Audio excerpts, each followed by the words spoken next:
The crystalline towers of New Etheria caught the binary sun's light, casting prismatic rainbows across the marble floors of the great hall.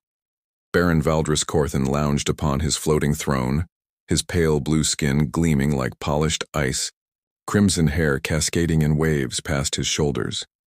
His court of nobles whispered among themselves, their own blue-tinted faces animated with anticipation. Today brought entertainment. A human delegation had arrived. "Announce them," Valdris commanded, his voice carrying the authority of 3 centuries of rule. The massive doors, carved from single blocks of starstone, swung open with a resonant hum. The human delegation entered, their dark clothing a stark contrast to the flowing, luminescent robes of the Etherians. At their head walked a man who immediately captured Valdris's attention, not for his beauty, for humans possessed a crude, primitive attractiveness at best, but for the way he carried himself. Straight-backed, confident, unintimidated by the grandeur surrounding him. "Your Excellency," the human said, offering a respectful bow that managed to convey courtesy without subservience. "I am Kai Thorne, Chief Engineer of the Terran Colonial Initiative. We come seeking trade agreements that would benefit both our peoples." Valdris studied the human with predatory interest.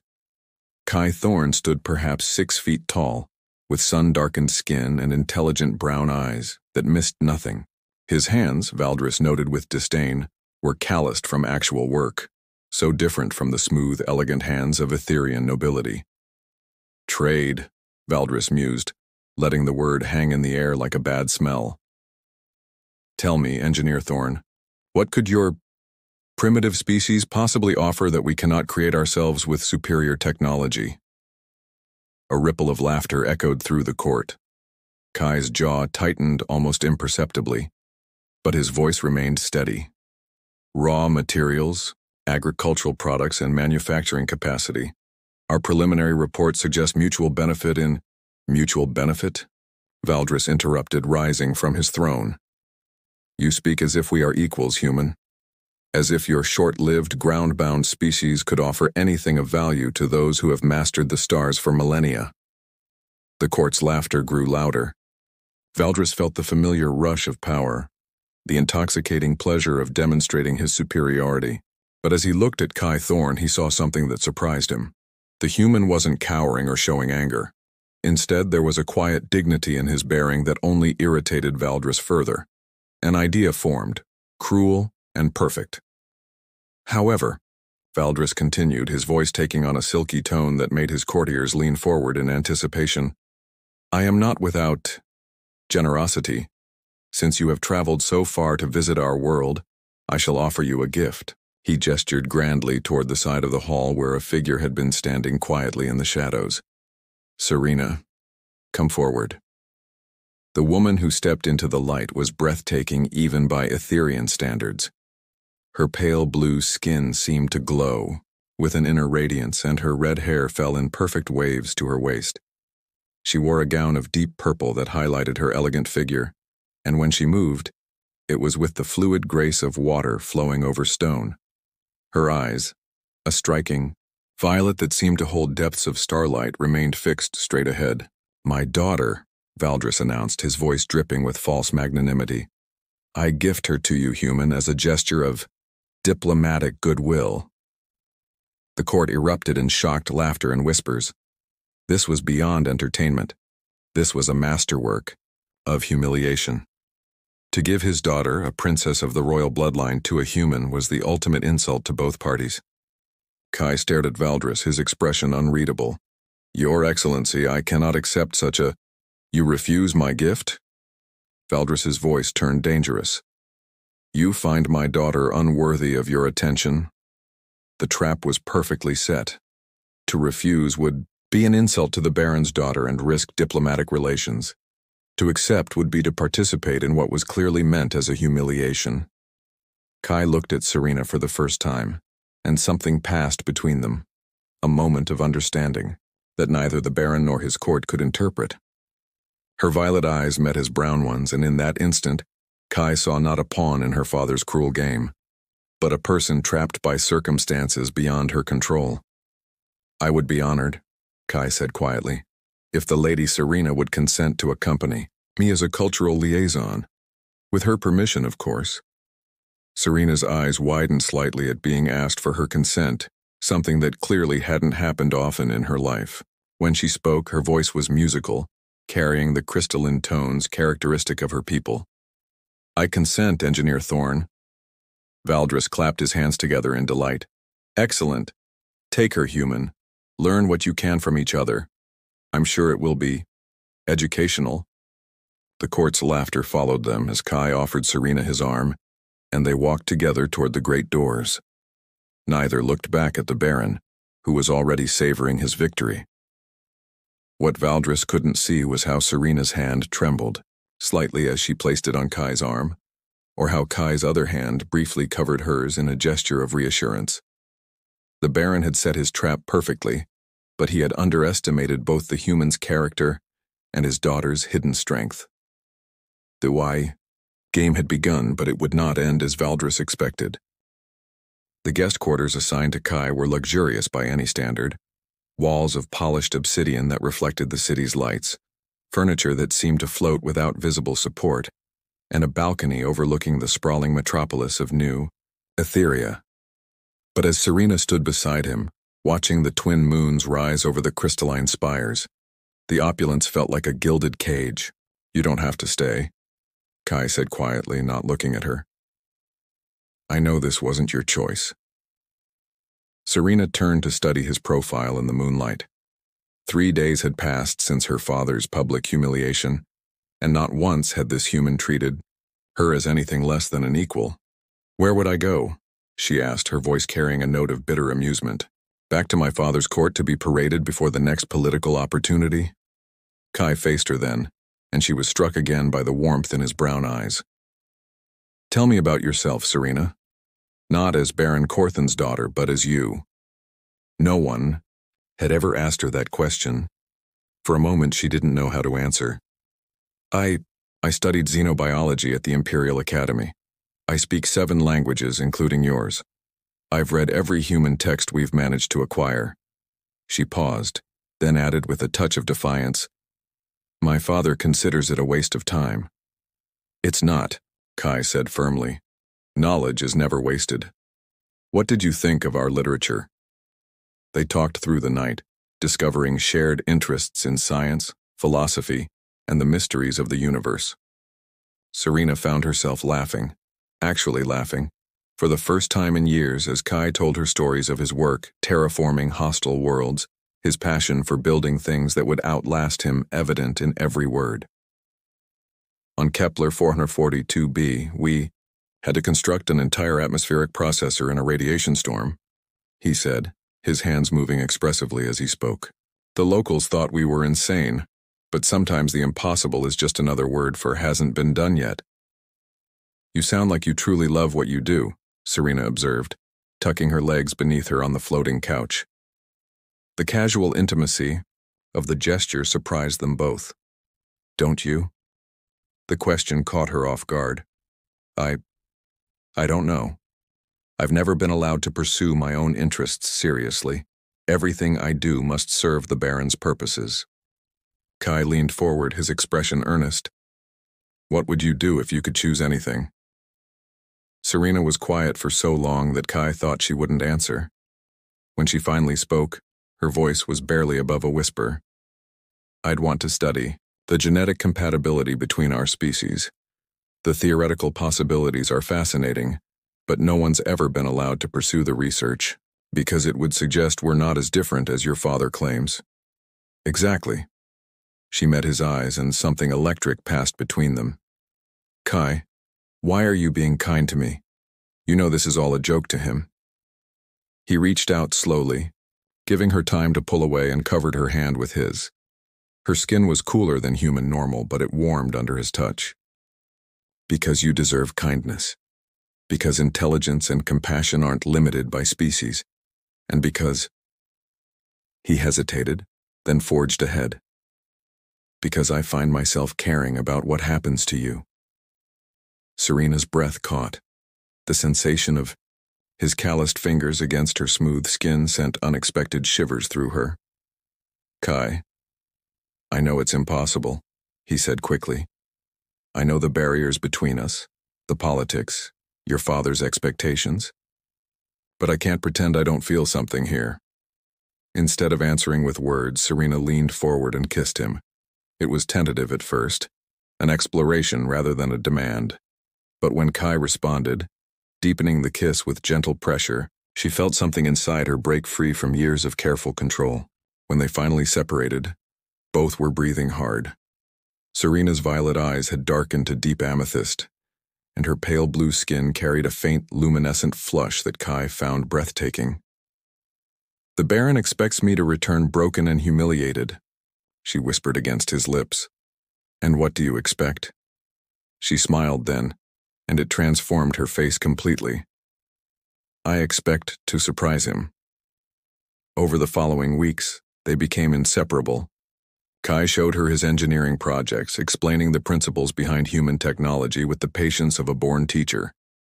Serena shared her knowledge of Etherian science, their discussions often lasting until dawn, as they explored the fascinating intersections between their civilizations. Your atmospheric processors could be enhanced with our quantum crystalline matrices, Serena said one evening, her fingers dancing over the holographic blueprints Kai had projected. The efficiency increase would be exponential. Show me, Kai said, moving to stand behind her chair. The warmth of his body so close to hers made concentration difficult, but Serena managed to manipulate the display, demonstrating her modifications. Here and here, she explained, her voice slightly breathless as Kai's hands came to rest on her shoulders. The quantum resonance would... She lost her train of thought as his lips brushed the sensitive point where her neck met her shoulder. The touch sent electricity racing through her nervous system. Serena, he murmured against her skin, and she turned in his arms. This time when they kissed, there was nothing tentative about it. Months of growing attraction and emotional connection had built to this moment. Serena's hands fisted in Kai's shirt as he lifted her onto the desk, scattering holographic displays into sparkles of light. Are you certain? He asked, his voice rough with desire and concern. I've never been more certain of anything, she replied, pulling him down to her. They made love with the desperate tenderness of two people who had found something precious and rare in an impossible situation. Afterwards, as they lay entwined on Kai's bed, Serena traced patterns on his chest with her fingertips. My father will be expecting reports soon, she said quietly. What will you tell him? Serena lifted her head to look at him, her red hair falling like a curtain around them. The truth, that I've learned more about humans than he ever imagined. Possible. Kai caught her hand and brought it to his lips, pressing a kiss to her palm. And what have you learned? That love doesn't recognize species barriers, she whispered. That kindness is the greatest strength, and that I would rather face his rage than live without you. In the Baron's palace, Valdris Corthan smiled as he imagined his daughter's inevitable humiliation. He had no idea that in the human quarter of the city, his daughter was discovering her own strength and choosing her own destiny for the first time in her life. The trap he had set was indeed closing, but not on the prey he had intended. 3 months into their arrangement, Serena woke to find Kai already dressed and standing on the balcony, his silhouette outlined against the dawn sky.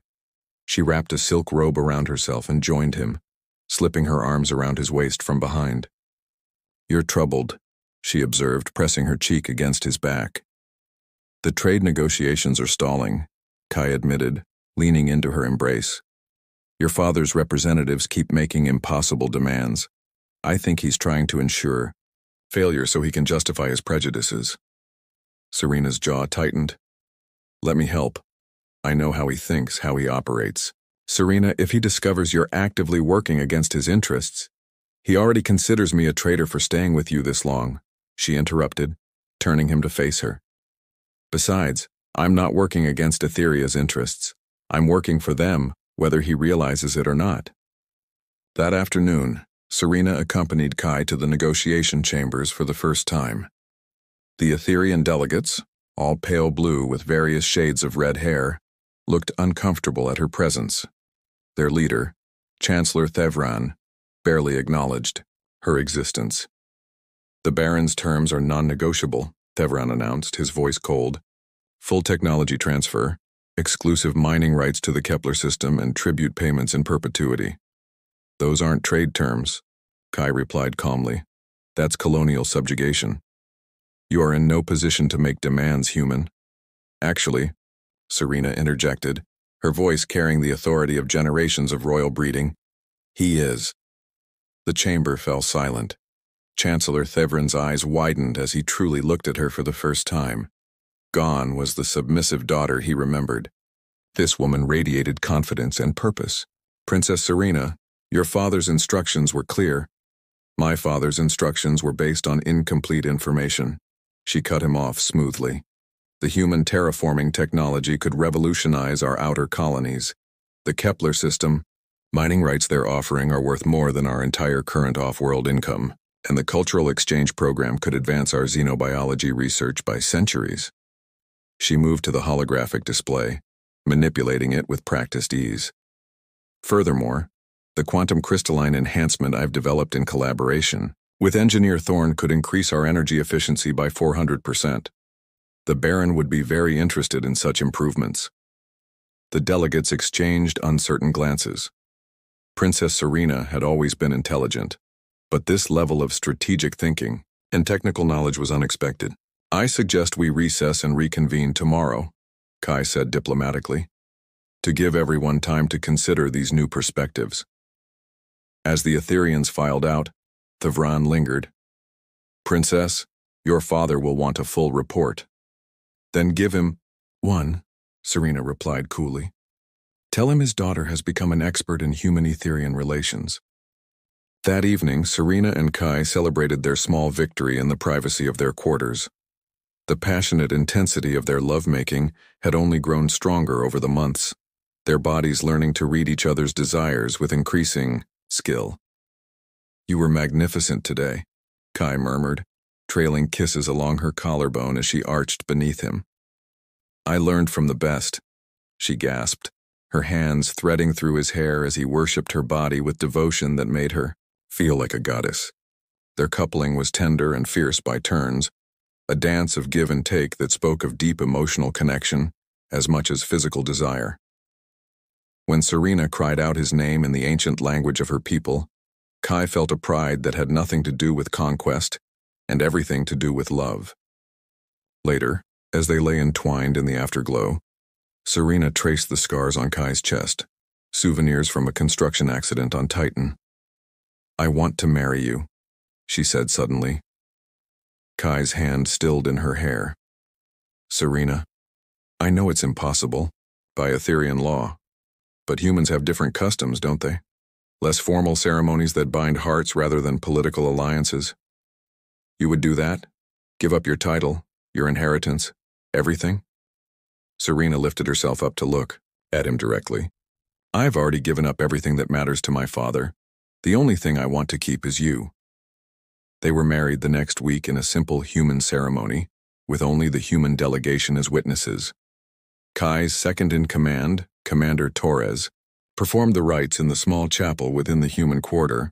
Serena wore a gown of white silk that seemed to glow against her blue skin, and Kai had never seen anything more beautiful. I take you as my husband, Serena said, her voice strong and clear as she spoke the human vows.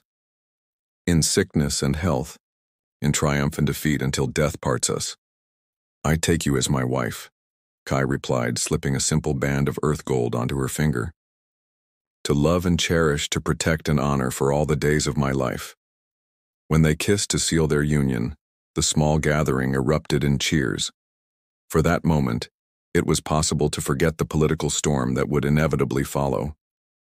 Their honeymoon was stolen moments between diplomatic sessions, secret touches during formal dinners, and nights of passionate exploration that left them both glowing with satisfaction. Serena had never known such happiness was possible, but even in their joy she began to notice changes in her body. Her appetite shifted, favoring foods she had never enjoyed before. Her sense of smell became acute, picking up scents that had never bothered her previously. And her monthly cycle, regular as clockwork for decades, simply stopped. The realization came one morning as she stood before the mirror, noting the subtle changes in her figure. Her hands went to her still flat stomach, and she felt a mixture of terror and wonder that left her breathless. "Kai," she called, her voice shaking. He appeared instantly, taking one look at her face and crossing to her side. "What is it? What's wrong?" "Nothing's wrong," she whispered, taking his hands and placing them on her abdomen. "Everything's perfect. Kai, I'm pregnant." The silence stretched between them, filled with the weight of what this meant. A child. A bridge between two species. Living proof that love could transcend the boundaries that politics and prejudice had erected. "Are you certain?" he asked, his voice hoarse with emotion. "As certain as I can be without medical confirmation."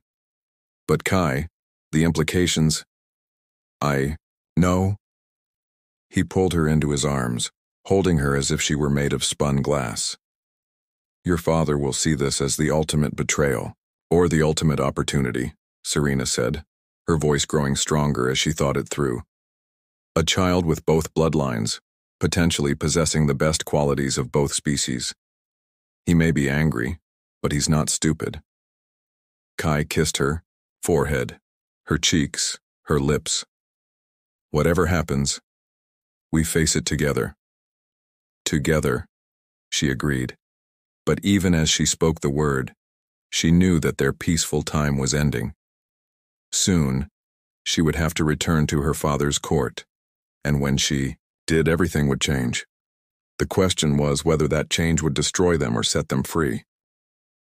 6 months had passed since Baron Valdris Corthin had gifted his daughter to the human engineer, and his patience was wearing thin. The reports from his spies had grown increasingly confusing. His daughter appeared to be thriving rather than suffering, and the human treated her with a respect that bordered on reverence. Worse still, the trade negotiations had actually begun progressing, with several beneficial agreements already signed. "Summon her," he commanded Chancellor Thevrin during their morning briefing. "It's time my daughter returned home to report on her experiences." The message reached Serena as she stood in the laboratory she and Kai had established together, examining genetic samples under an advanced Etherian microscope. Her pregnancy was now visible, a gentle curve that spoke of new life growing within her. She had never felt more beautiful or more powerful. "He's calling me back," she told Kai, holding up the formal summons. Kai looked up from the atmospheric processor schematics they'd been refining together. Over the months, their collaboration had produced innovations that neither species could have achieved alone. "We knew this day would come. Are you ready?" Serena smoothed her hands over her growing belly, feeling the flutter of movement that had begun just days before. "I've been ready since the moment I realized I was carrying our child." She chose her outfit carefully for the return to court, a flowing gown of deep emerald that complemented her blue skin, while elegantly showcasing her pregnancy. Her red hair was arranged in an elaborate style that spoke of royal breeding, and she wore the earth gold wedding band Kai had given her openly on her finger. The Great Hall had been packed for her arrival. News of the princess's summons had spread throughout the court, and everyone wanted to witness what they expected to be her ultimate humiliation. Baron Valdris sat upon his floating throne, his pale blue features arranged in anticipation of vindication. The massive doors opened and Serena entered alone. A collective gasp echoed through the chamber. This was not the broken, humiliated daughter they had expected to see. The woman who walked with fluid grace across the polished floor radiated confidence and dignity. Her violet eyes sparkled with intelligence and hidden knowledge, and there was something in her bearing that spoke of profound change.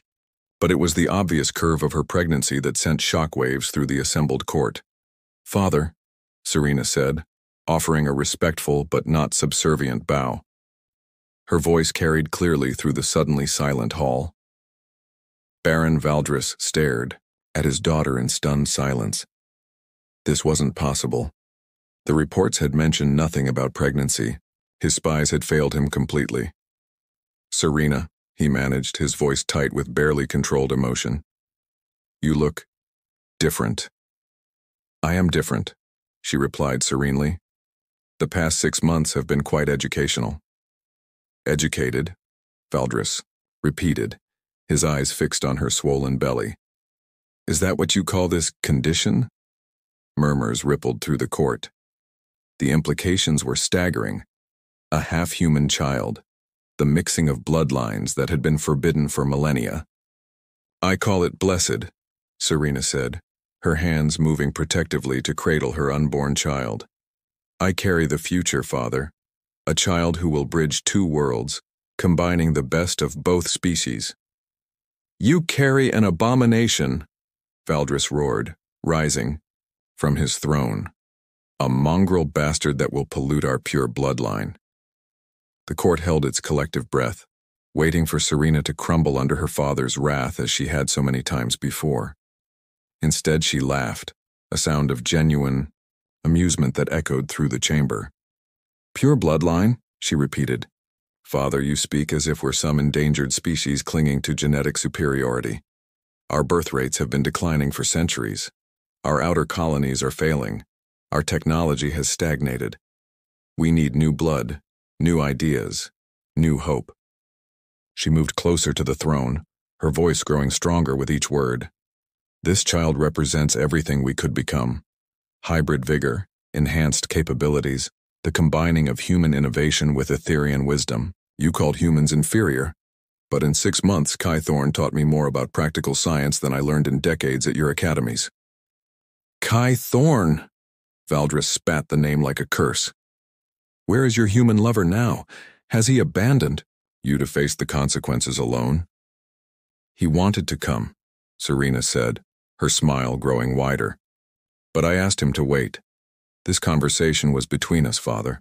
Between the man who raised me to fear my own potential and the woman I've become.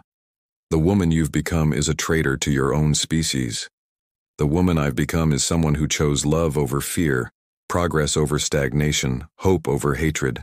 Serena's voice rose to match his, filling the great hall with her passion.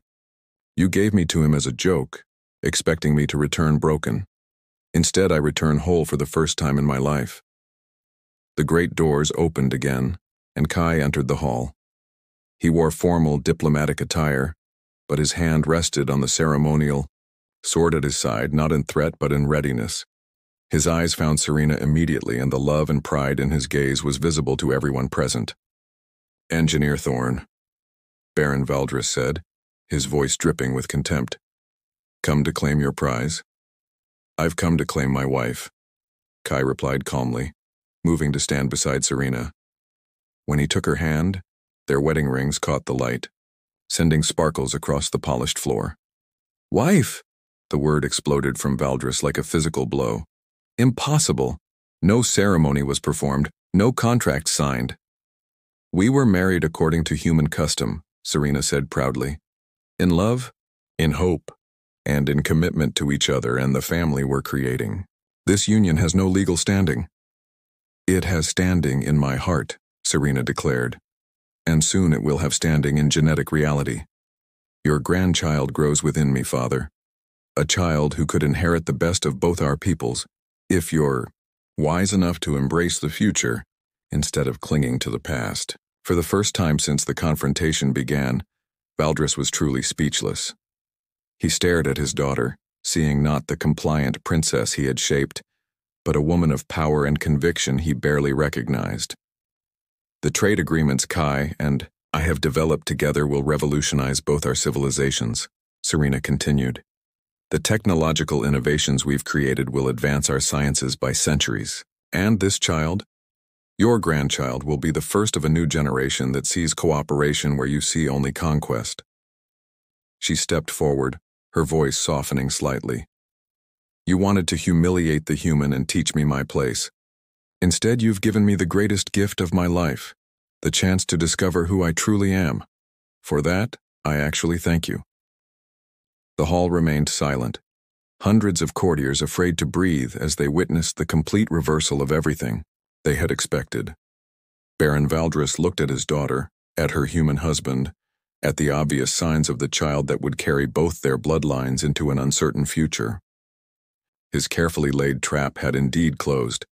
But the prey had transformed into the hunter, leaving him caught in the consequences of his own cruelty. "Get out," he whispered. "Father!" "Get out," he roared. "Both of you, take your mongrel spawn and your human corruption and leave my sight." Serena bowed once more, this time with the gracious dignity of a victor rather than a supplicant. "As you wish. But remember this day, Father. Remember it when the child you're rejecting changes, the future of both our worlds." Hand in hand, Kai and Serena walked from the great hall, leaving behind a court stunned into silence and a Baron forced to confront the reality that his cruelest joke had become his daughter's greatest triumph. Outside the palace, under the light of the twin moons, Serena turned to her husband with tears of joy sparkling in her violet eyes. "It's done," she whispered. "Are you sorry?" "Never," she said firmly, pulling him down for a kiss that tasted of freedom and infinite possibility. "We're free, Kai, free to build the future we choose."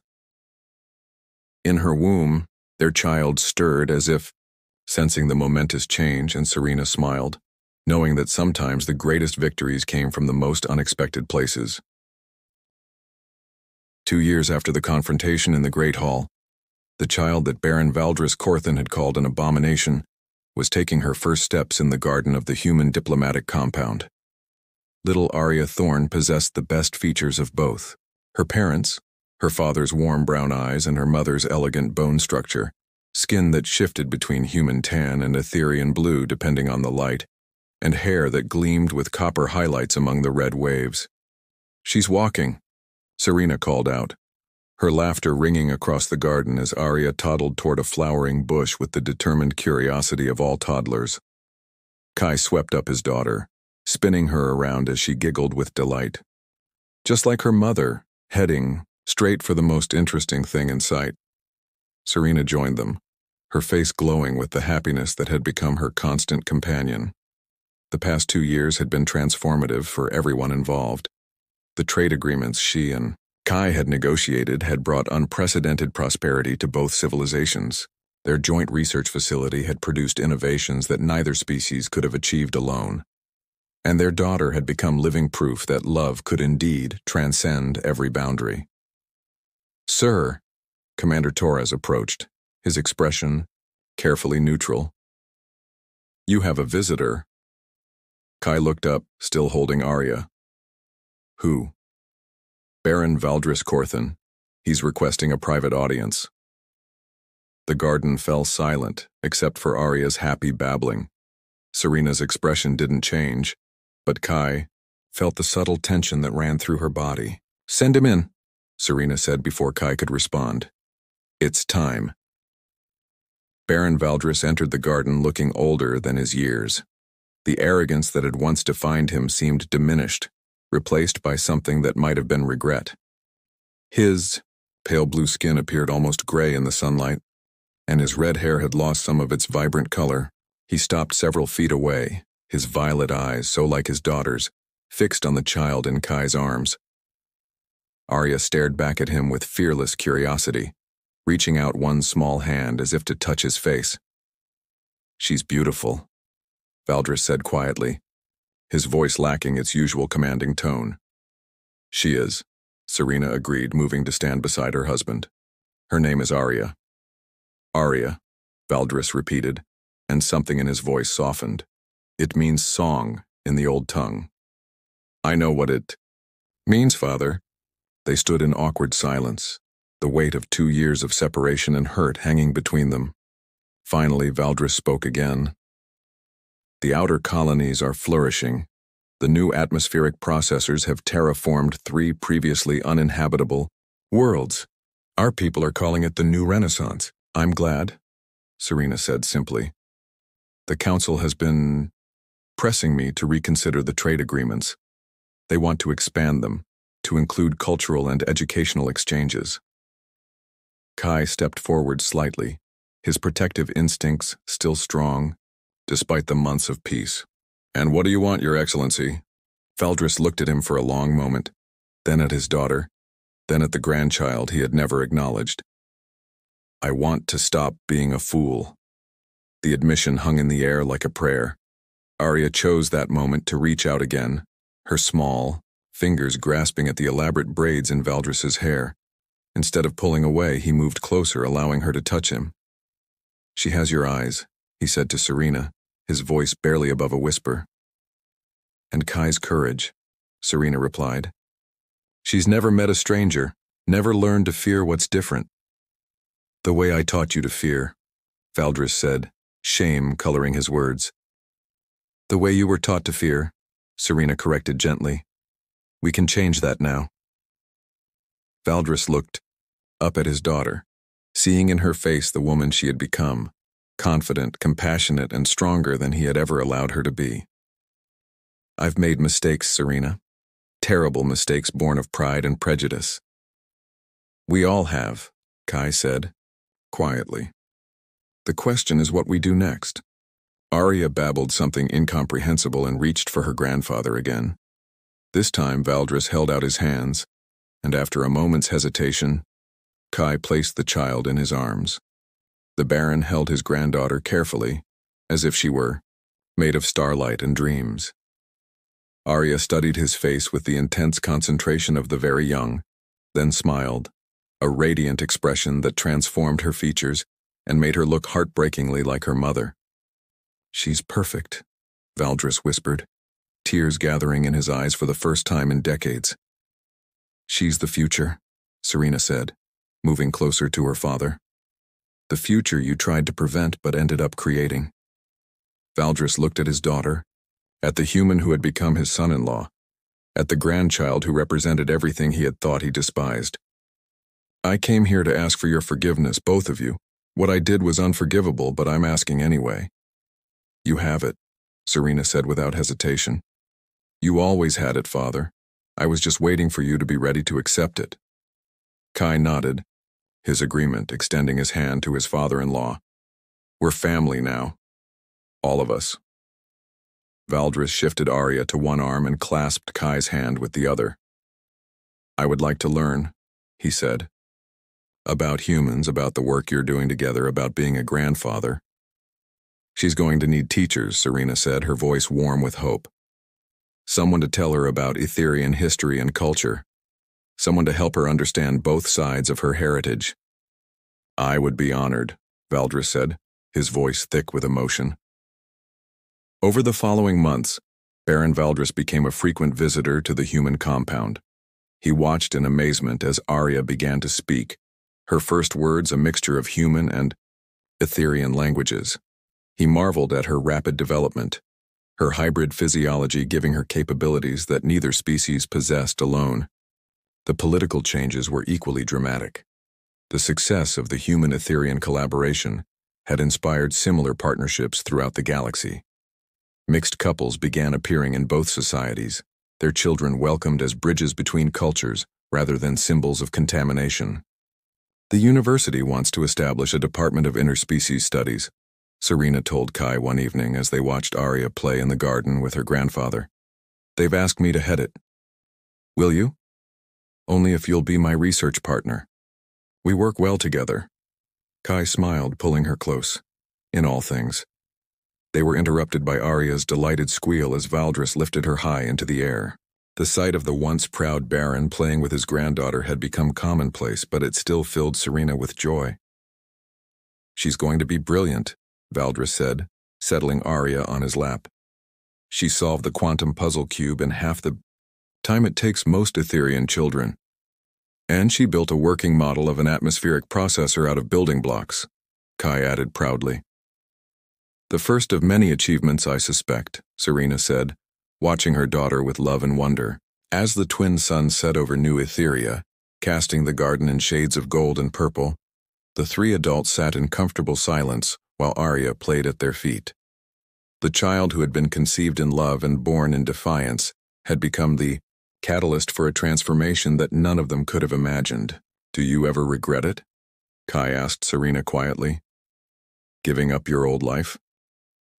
Serena looked at her husband, her daughter, and her father, all together in the garden they had created.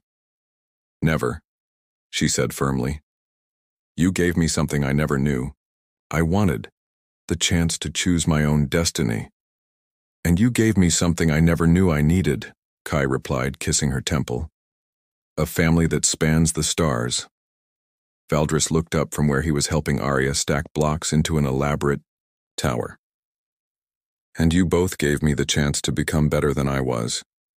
To see that love builds bridges where hatred only creates walls. Arya clapped her hands as her tower reached impressive heights, then promptly knocked it down with a giggle. The adults laughed, and in that moment of pure joy, the future seemed bright with infinite possibility. The cruel jest that had brought them together had become the foundation of a new alliance, not just between species but between hearts that had learned to love without boundaries. And in the laughter of a child who belonged to both worlds and neither, the promise of tomorrow rang clear and true. As the stars began to appear in the darkening sky, Arya pointed upward with wonder, her young voice trying to form words for the beauty she saw. In her eyes was the future, a future where love transcended every difference, where families could be forged across the vast distances between worlds, and where the impossible became simply another word for hasn't happened yet. The Barons. Mockery had become the universe's greatest gift, and from the ashes of his cruelty had risen something more beautiful than any of them had dared to dream.